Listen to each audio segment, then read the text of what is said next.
Pourquoi Apple voit rouge pour ses futurs iPhone 18 Pro? Eh oui, il y a une raison cachée les amis. C'est quoi le problème avec les Samsung Galaxy S26? Car oui, il y a un problème et bien sûr une solution. C'est parti pour le JND numéro 19. Salut à tous, j'espère que ça va bien, que vous kiffez la life.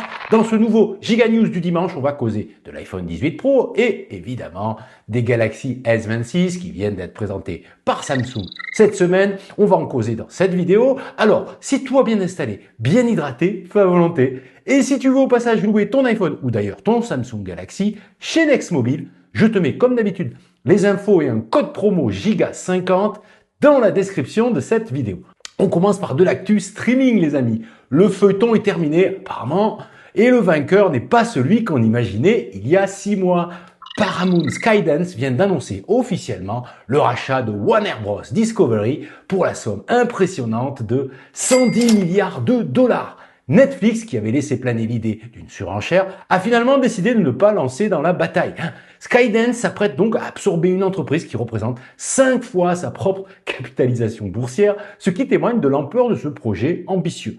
Le montage financier est complexe, mais il témoigne de la vision et de la détermination de David Ellison à faire de Skydance un acteur majeur du paysage médiatique mondial. Face au déclin de la télévision traditionnelle, on s'en rend bien compte, l'entreprise souhaite créer un service unique en fusionnant HBO Max et Paramount+, rassemblant ainsi plus de 210 millions d'abonnés. Bien que ce chiffre soit encore inférieur aux 325 millions de Netflix, il dépasse désormais largement le bloc Disney+/Hulu. Ce nouveau service promet un catalogue exceptionnel, mêlant des franchises emblématiques de la Paramount comme Mission Impossible, Transformers, Top Gun, et un univers riche et varié de Warner, incluant Harry Potter, Le Seigneur des Anneaux, et tout l'univers DC, Batman, Superman, etc. Autrement dit, un véritable trésor de contenu pour les amateurs de films et de séries. Allez, on passe à l'actu incontournable de la semaine. Évidemment, Samsung vient d'annoncer sa nouvelle gamme de S26, les Galaxy S26 pour être plus précis. Tout le monde en parle, je ne vais pas vous faire la énième vidéo de présentation des specs et tout, mais pour la forme quand même, voici quelques infos et vous allez voir qu'il y a un vrai problème derrière tout ça. Pour sa cuvée donc 2026, Samsung a vraiment mis le paquet sur son Galaxy S de base, mais le modèle Plus semble avoir été ajouté un peu à la dernière minute, on va dire, comme s'il n'avait pas vraiment eu sa place dès le départ. En tout cas, c'est mon avis. Malgré tout, les deux modèles profitent d'une nouvelle approche en termes de performance. Cette année, Samsung a fait le choix audacieux de ne pas utiliser de processeur Qualcomm et a préféré miser sur son propre Exynos 2600, un socle maison qui a déjà fait ses preuves a priori, même si le Galaxy S26 Ultra, le modèle premium, reste propulsé par le Snapdragon 8 Gen 5. Un design uniformisé cette année, mais rien de révolutionnaire a priori. Mais quand même, une nouveauté unique arrive chez Samsung, c'est sur le modèle Ultra uniquement, bien sûr. Parlons de cette option d'affichage confidentiel de l'écran, une fonctionnalité, on va dire, très innovante. Est-ce que c'est intéressant? Ça, je ne sais pas. Soyons clairs, Samsung a fait preuve d'une grande intelligence avec cette nouveauté sur son smartphone phare. Le Privacy Display de Samsung, en anglais, c'est une fonctionnalité qui vous permet de protéger vos informations personnelles sans compromettre la qualité de votre écran. Contrairement aux filtres de confidentialité permanents qui peuvent assombrir un écran et altérer les couleurs, le Privacy Display de Samsung est activable et désactivable à votre guise. Vous pouvez facilement le lancer depuis le panneau de réglage du Galaxy S26 Ultra lorsque vous consultez des messages personnels, saisissez vos codes de carte bancaire ou envoyez des emails professionnels et confidentiels.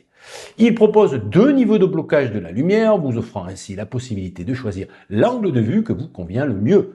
Est-ce que ça va être vraiment utile? Là, encore une fois, c'est à voir avec l'utilisation. Pour moi, ça m'intéresse pas vraiment cette fonction. On va voir si ça peut évoluer vers d'autres utilisations. Mais le problème des Samsung Galaxy S26, eh bien, c'est le prix. Je vous en ai parlé en détail dans un short hier, mais je vous conseille quand même de jeter un coup d'œil au Galaxy S25 en ce moment. Les prix sont très intéressants. Franchement, vous trouvez par exemple un Samsung Galaxy S25 neuf en 128 Go autour des 500 €. Quand même, 500 €, c'est moitié prix que le S26 quand même, hein. Je vous mets quelques liens dans la description si ça vous branche. Sans transition, on passe à la pomme. Les amis, Apple s'apprête à nous surprendre avec une touche de couleur inédite pour sa prochaine génération d'iPhone haut de gamme. Selon plusieurs rumeurs, la firme de Cupertino pourrait bien introduire un rouge profond au sein de sa future gamme d'iPhone 18 Pro, une première pour ses modèles premium. Derrière ce choix esthétique se cache une stratégie commercial pur large, hein, c'est pas juste pour faire plaisir, capitaliser sur le succès des teintes audacieuses et séduire encore plus le marché asiatique, et oui, notamment en Chine. Bah oui.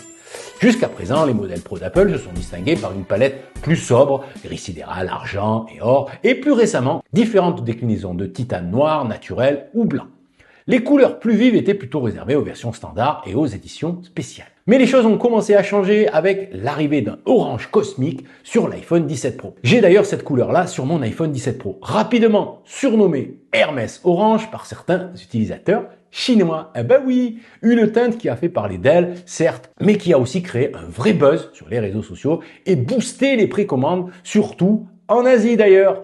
Pour Apple, le message est clair, la couleur peut être un moteur de désir aussi puissant qu'une innovation technologique. Et c'est quand même plus intéressant financièrement à développer, hein, le changement d'une couleur par rapport à une nouvelle technologie. Imaginez un rouge profond et élégant pour l'iPhone 18 Pro et l'iPhone 18 Pro Max. L'idée serait de créer une couleur signature, comme le bleu Pacifique en 2020, qui permettait de reconnaître immédiatement la nouvelle génération. Un choix donc stratégique, surtout pour le marché chinois, où le rouge est synonyme de chance, de prospérité et de succès. C'est une couleur importante dans les traditions et la culture chinoise, et Apple semble vouloir séduire une clientèle sensible à ces symboles, évidemment. On se souvient que l'orange cosmique avait très bien marché sur la génération précédente, prouvant que les Chinois apprécient les couleurs plus affirmées. Dans les grandes villes, l'orange est même devenu un signe de réussite, avec ce nouveau rouge plus intense et raffiné, proche d'un bordeaux, selon certaines rumeurs. Apple mise sur l'élégance et le chic. Si par le passé les modèles comme l'iPhone 8 ou l'iPhone SE ou encore l'iPhone 14 ont arboré des couleurs vibrantes dans le cadre du partenariat caritatif Product Trade, c'était surtout pour une bonne cause à l'époque. Et bien là, accrochez-vous, car pour la première fois, un iPhone Pro pourrait débarquer en rouge, et pas dans le cadre de Product Trade. On parle d'un rouge profond, plus sobre, plus chic, digne du standing premium de la gamme. Apparemment, la démarche Product Trade serait abandonnée par Apple. Alors qu'est-ce qu'on peut attendre de ce nouveau bijou technologique? Je vous en ai déjà beaucoup parlé, mais la teinte rouge intense serait appliquée sur le cadre et le dos en vert, avec peut-être un léger dégradé vers le noir sur les tranches pour un effet encore plus haut de gamme. Le module photo, avec sa forme triangulaire emblématique, pourrait voir ses capteurs grossir un peu, modifiant légèrement l'équilibre du bloc arrière. Et pour couronner le tout, l'écran aurait des bordures encore plus fines pour une immersion totale. Bref, un iPhone Pro rouge qui promet de faire sensation. Alors sous le capot, la puce A20 Pro est attendue, gravée en 2 nanomètres s'il vous plaît, selon les rumeurs. Ce serait la principale nouveauté technique. Mais cette année, c'est surtout le look qui devrait faire parler de lui. On a entendu parler des nuances de violet ou brune, notamment grâce au journaliste Mark Gurman. Il s'agirait peut-être des variations autour d'une même couleur, Apple cherchant la teinte parfaite plutôt que d'en proposer plein. Voilà.